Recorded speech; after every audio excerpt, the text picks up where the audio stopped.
Hi, this is Thomas from Shoreline Aquatics, and I wanted to share with you guys my experience with keeping Amazon pufferfish in a community aquarium.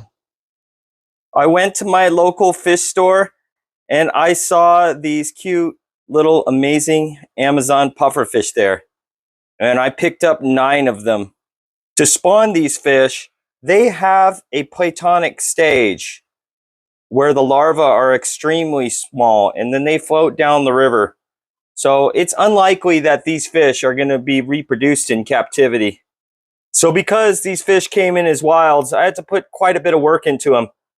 And they went through a 6-week quarantine here where I treated for external and internal worms, and also I treat for protozoan parasites.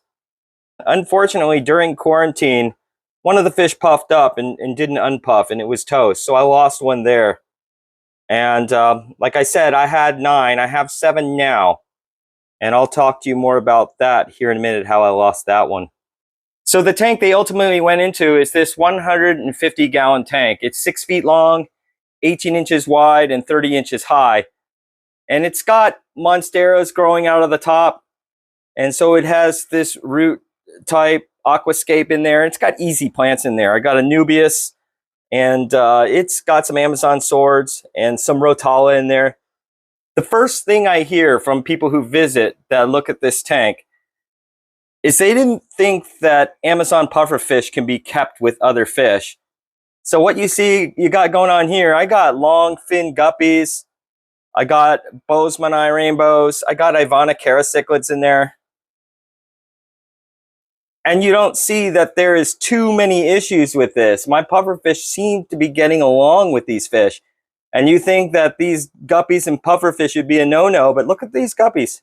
They look fine. They haven't been shredded at all. I have noticed the pufferfish, they love to attack the white edges of the fins of these Aves Creek Bozeman rainbows.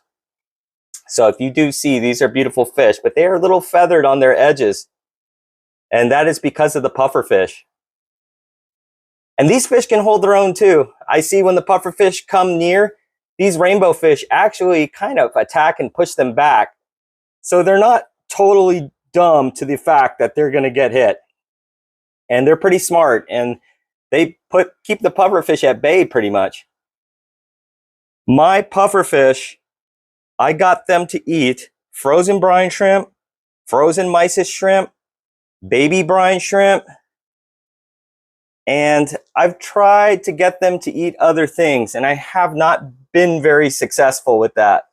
And now we can talk about how I lost one puffer. And what I was trying to do is I quit feeding frozen food into the tank, and I started feeding them granular food, which is a hard-shelled food, which I thought might also help with some of their beak formation and stuff.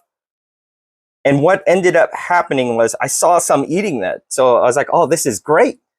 I can feed dry fruit to this tank. And then later, one of the puffers got really, really skinny and it died. So ultimately, some of them did adapt to that and some of them didn't. And the ones that didn't, these fish, they do exert quite a bit of energy traveling back and forth across this big tank. And eventually it's going to run out of energy and kick the bucket. So I went back. So I still feed the dry food, but I try to put a little frozen food in here every day for them. This is typical pufferfish behavior. They do cruise the glass a lot, but they do come up to the corner and they do beg. They're a little perturbed right now because of my camera, so they don't know quite what to think about that. I don't think they're acting completely normal because of this. When I got these Amazon puffers, they were tiny. They were only an inch long. And I was excited to see if I can clean them up good enough and give them a good enough life that, if you can see, they can grow over 3 inches long. And I wanted to see if I can get them to this size in the aquarium. But to tell you the truth, I have had them a year and a half now, and they have just a little over doubled in size then. So they have been growing, but they haven't been growing a lot. And so I was expecting to see big fish under my care, and that's not what happened. So these fish, I don't know if they're super slow growing, or maybe their diet in nature is so different than what I'm giving them here that they don't really explode with the growth and not gain the growth rate in the aquarium as they would in the wild. When I got them, my son, he asked me, "Oh, Dad, are you going to cut their teeth or cut their beaks?"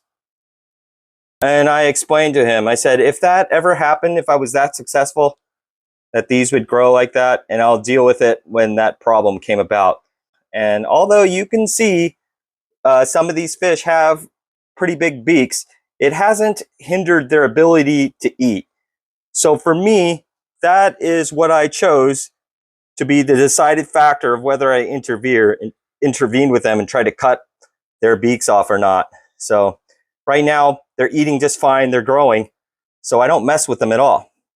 The fact that this tank gets fed several times a day, I don't know if that's a factor or not in the lack of fin nipping in my pufferfish, which seem to be more peaceful than most people have spoke about this species. So that's all I got for you today about these pufferfish.